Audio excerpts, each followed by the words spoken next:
इसलिए मैं बिरसा मुंडा की बात कर रहा था। धानी जो था वो संथाल विद्रोह में बहुत अच्छा सैनिक था, धानी मुंडा, और वो मुंडा सरदार था, लेकिन उसने भाग लिया था संथाल विद्रोह में 1855 में, 55-56 में।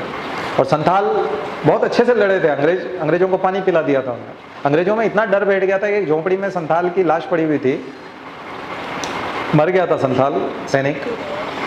तो अंग्रेज एक डेड बॉडी के पास जाने में डर रहे थे, उनकी हिम्मत नहीं थी डेड बॉडी के पास, कई घंटे लग गए उनको उस डेड बॉडी के नज़दीक जाने में, इतने खतरनाक होते थे।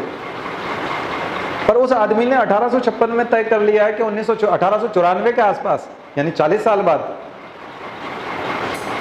एक व्यक्ति आएगा जो हमारा भगवान बनेगा। जैसे चाणक्य ने तय कर लिया था कि ये गणानंद का मैं घमंड चूर चूर करके रहूंगा, तो उन्होंने एक बालक को वयस्क करके सम्राट बना दिया। धानी ने भी एक भगवान बनाया मुंडाओं को। बिरसा मुंडा को झारखंड में भगवान कहते हैं, भगवान बिरसा मुंडा जयंती बोलते हैं। सरकार भी जब न्यूज़पेपर में जब एडवर्टीजमेंट देती है तो क्या देती है सरकार? भगवान बिरसा मुंडा जयंती, गॉड लिखा जाता है। उनकी कथा है कि रांची के जेल में जब बिरसा मुंडा बंद थे तो रात को जब चलते थे जेल में तो जंजीरें आवाज करते हुए चलते थे, जंजीरों को घसीटते हुए रात भर चलते रहते थे, सोते नहीं थे। तो जेलर ने कहा अब सो भी जाओ, क्या दिक्कत है, रात में तो सो जाना चाहिए। तो उसने कहा बोले नहीं, ये दरअसल मेरे चलते रहने से जो ये आवाज़ होती है ना, इससे आसपास की कोठरियों में जो मुंडा सरदार बंद है उनकी सांसें चलती है, उनको लगता है कि मेरे भगवान जिंदा है, हमारे भगवान जिंदा है, उससे वो जिंदा रहते हैं, इसलिए मुझे रात भर चलना होता है। इससे आप अंदाज़ा लगा सकते हैं कि लोगों की श्रद्धा कितनी थी उस व्यक्ति में। और बचपन में जब बहुत छोटा था तो दरअसल उसका जन्म जो है वो धानी ने पकड़ लिया था। हुआ ये था कि धानी 1855 से लगा हुआ था एक आदमी की तलाश में जो अंग्रेजों से लोहा ले सके, और उसके लिए उसने व्यक्ति की कल्पना गढ़ ली थी कि ऐसा ईश्वर होगा जिसको मैं ईश्वर की उपाधि दूंगा और वो क्रांति करेगा। पहले से तय था सब कुछ, पूरा मैनेजमेंट।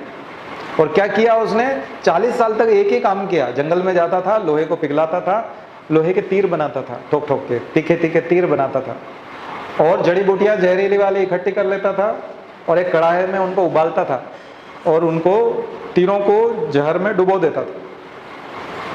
उससे क्या होता था, तीर जहरीले हो जाते थे। फिर उनके आगे पत्ते और कपड़े और कुछ बांध करके पेड़ों की टहनियों पे ऊपर रख देता था। 300-400 तीर जब तैयार हो जाते थे तो पेड़ों के ऊपर और नीचे पेड़ के निशान बना देता कि इसके ऊपर इतने तीर पड़े हुए हैं।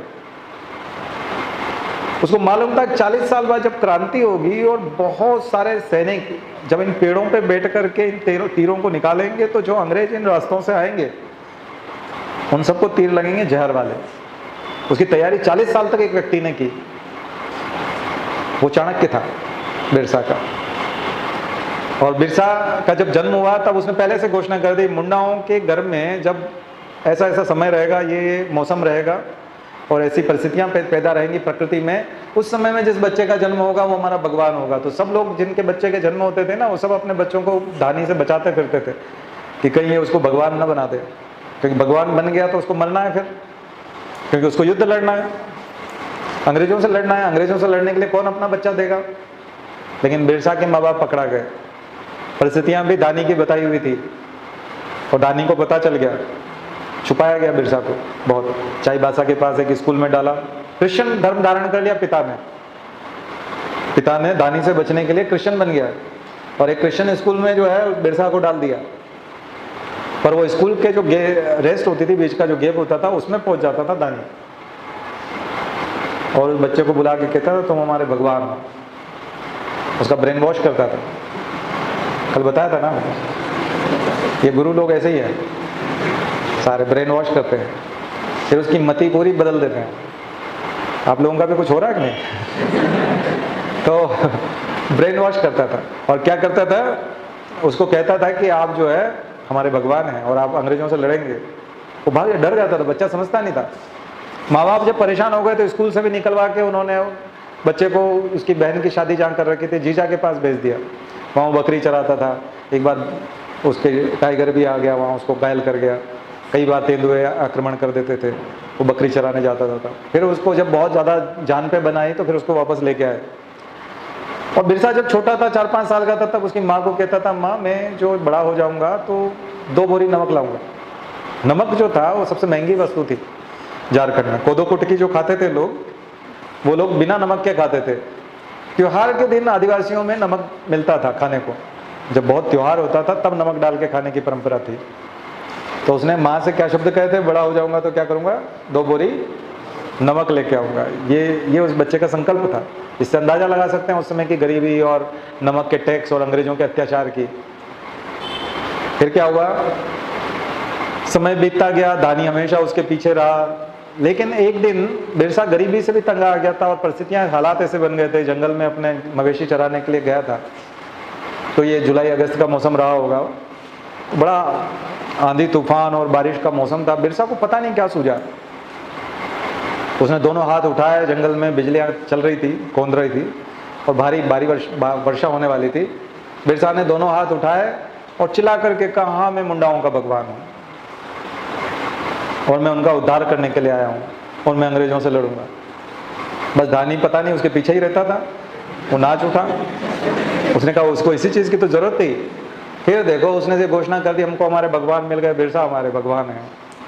और फिर तो उसका जो घर था वो तीर्थ स्थान बन गया और दूर दूर तक लोग बड़ी बड़ी गाड़ियों में नमक के बोरियां पे बोरियां लेकर के और उसके घर की तरफ चल पड़े। और उसके दर्शन के लिए सारे धनी मुंडा जो थे अपना रुपया पैसा सब कुछ देने को तैयार थे, जमीन देने को तैयार थे, जो बिरसा को चाहिए वो तैयार थे। और उसके एक आदेश पर वो लड़ने को तैयार थे। और बिरसा ने कहा, बोले तुम्हारे जो तीर्थ कमान है ना, इनमें से गोलियां निकलेगी। ये दानी ने समझाया था, इन सबको ये बताना है कि वो तो बंदूकें लेके आएंगे अंग्रेज, और फिर तुम तीर कमान से कैसे लड़ोगे। बोले नहीं, ये भगवान की कृपा से क्या होगा, इसमें से गोलियां निकलेंगी, जैसे तुम डरना मत। मुंडा आंदोलन जो चला था, मुंडा विद्रोह, वो यही विद्रोह है, बिरसा मुंडा विद्रोह कहलाता है ना। सामान्य विद्रोह नहीं था, धोखा हुआ। बिरसा के साथ 2 बार धोखा हुआ, नहीं तो अंग्रेज मारे जाते, सारे अंग्रेज मारे जाते।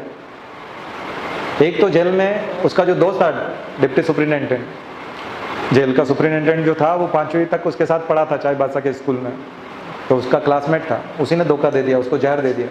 फिर उसको खून की उल्टी हुई और बिरसा मर गया। फांसी की सजा हो गई थी, लेकिन पहले ही मारा गया। लोग पहले भी एक बार फांसी की सजा हुई थी, मुंडा सरदार सब जेल को, रांची की जेल को घेर लिया था और उसको छुड़ा ले गए थे। एक बार पहले भी छुड़ा ले गए थे, लेकिन दूसरी बार में वो मारा गया। उससे पहले पकड़ाया कैसे, एक महिला ने चावल पका दिए थे। बिरसा को कच्चे चावल खाने के लिए धानी सलाह देता था। धानी कहता था कि कच्चे चावल खाया करो, जंगल में अगर आग लगाओगे तो पकड़े जाओगे, धुआं उठता है, और इतने बड़े जंगल में जहाँ धुआं उठता है वहाँ पहचान हो जाएगी कि यहाँ कोई है, तो फिर पकड़े जाओगे। इसलिए बिरसा हमेशा कच्चे चावल खाता था, जंगल में रहता था, कच्चे चावल। ये भारत की परंपराएं हैं, ये भारत की संस्कृति है, इनको जानिए, समझिए। इनके ऊपर जो लिखता है उनको ज्ञानपीठ मिलता है। महाश्वेता देवी का उपन्यास बता रहा था, जंगल के दावेदार, ठीक है। ये ऐसे उपन्यासों की श्रृंखला बनाइएगा, ऐसे लेखकों की, साहित्यकारों की, उपन्यासकारों की सूची बनाइए जिन्होंने भारत को परिवर्तित किया, भारत को दिशा दी। ऐसा साहित्य जिसने भारत का निर्माण किया। अगर आप ये सब करेंगे तो एक विचार बनेगा, एक प्रभाव बनेगा, और तब आप अपनी लेखनी में वो जादू ला पाएंगे। बहुत चीजें पढ़नी पड़ती है, अपना खुद का भी निर्माण करना पड़ता है, ठीक है, ऐसे नहीं होता, और तब आप प्रभाव छोड़ पाते हो।